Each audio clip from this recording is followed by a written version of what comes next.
Everyone welcome to my new blog. আমি এখন আবার চলে যাচ্ছি খাবার দাবার নিয়ে চাচার কাছে। আর আমার সাথে আছে আমার চাচাতো বোন। এই যে আমার চাচাতো বোন, ওরেও নিয়ে যাচ্ছি। একটাও রিক্সা নেই, ভর দুপুরবেলা রিক্সায় থাকে না। না ওই থাকে কিরকম হচ্ছে, সামনে যেতে হবে আরও, তখন রিক্সা থাকবে। আর এমনি সময়তে বাসা থেকে বেরোলেই চারিদিক দিয়ে রিক্সা আসে। অটো ওরকম করে যায় না, ওরকম মানে যাবে। হ্যাঁ হ্যাঁ, অটো অলি গলিতে যায় না, অটো যায় সোজা রাস্তা, আর নাই দূর পাল্লায় যাবে। অটো আলাদের মানে এরকম একটা টার্গেট।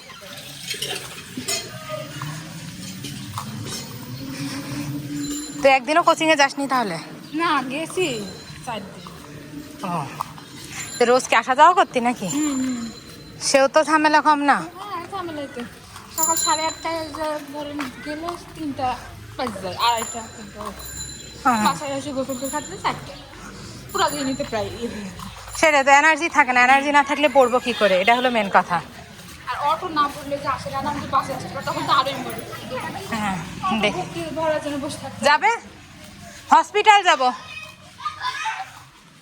কত? হ্যাঁ নে ধরে না, তো উঠে যাবে, যা।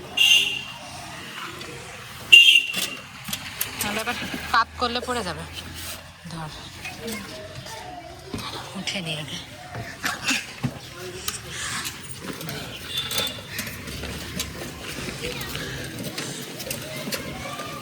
এটা আবার কাত করলে পড়ে যাবে, এজন্য একটু এভাবে ধরে রাখি।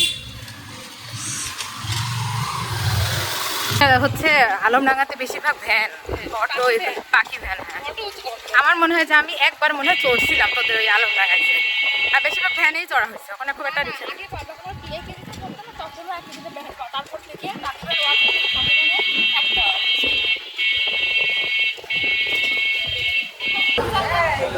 এই খালামণি এদিকে আসো, এদিকে আসো তুমি, এদিকে আসো।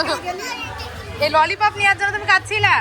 তোমার ললিপপটা আমি খাই, তাহলে কি হবে? আমাকে ললিপপটা দাও, আমি আর একটা কিনে দিব। না হবে নাকি?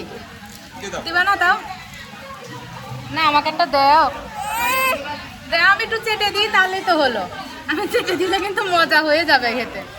তাও দিবা না? আমি তাহলে কান্না করবো, তো কান্না করবো, তাও দিবা না? এটা কোনো কথা হলো? হ্যাঁ চাবই তো, আমার জন্য আনোনি কেন?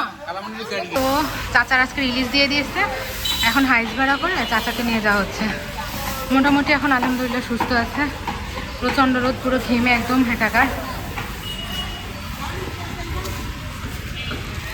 খালামণি কি করছো তুমি?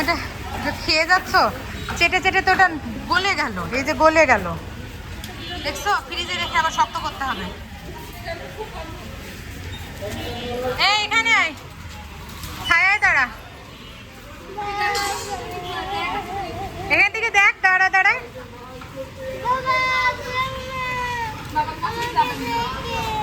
উঠবে, উঠতে পারবে?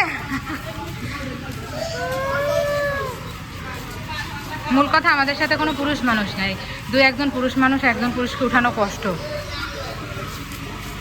সবাই আসলে ব্যস্ত, আর বিশেষ করে সবাই অসুস্থ, ব্যস্ত যেমন তেমন সবাই অসুস্থ। তারপরেও কষ্ট করে আর কি তোলা হচ্ছে। ওই খাবার টাবার দিতে আসছিলাম, আম্মু অসুস্থ, আম্মু নিয়ে আসতে পারলো না। চাচা তো বোনরা সব আজকে ঢাকা থেকে আসছে, তারপর রিলিজ দিয়ে দিল, তাই চলে গেল সব আলমডাঙ্গাতে। হ্যাঁ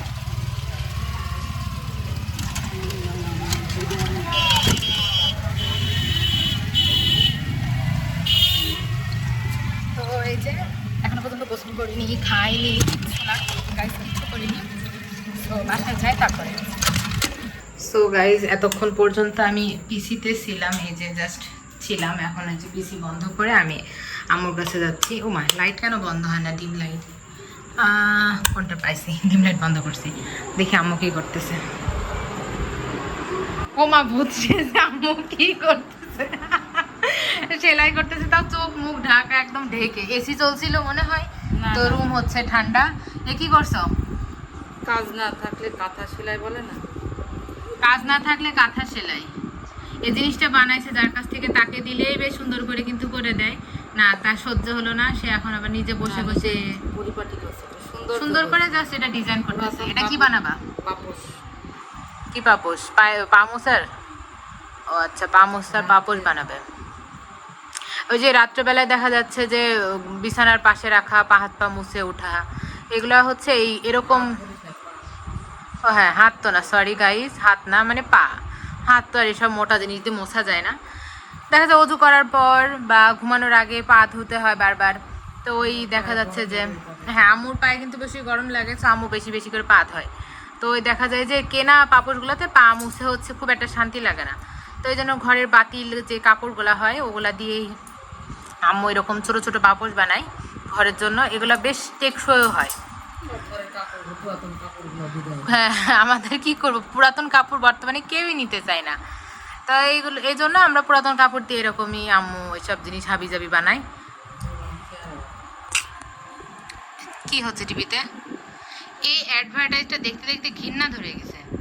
রাত দিনে এক অ্যাডভার্টাইজ হয়, বিরক্ত, জাস্ট বিরক্ত। সো আজকের পুরো ব্লগটা এখানেই শেষ করছি। আর আপনাদের কাছে যদি আমার আজকের পুরো ব্লগটা ভালো লেগে থাকে তাহলে অবশ্যই কিন্তু আমার চ্যানেলটাকে সাবস্ক্রাইব করে যাবেন। আল্লাহ হাফেজ।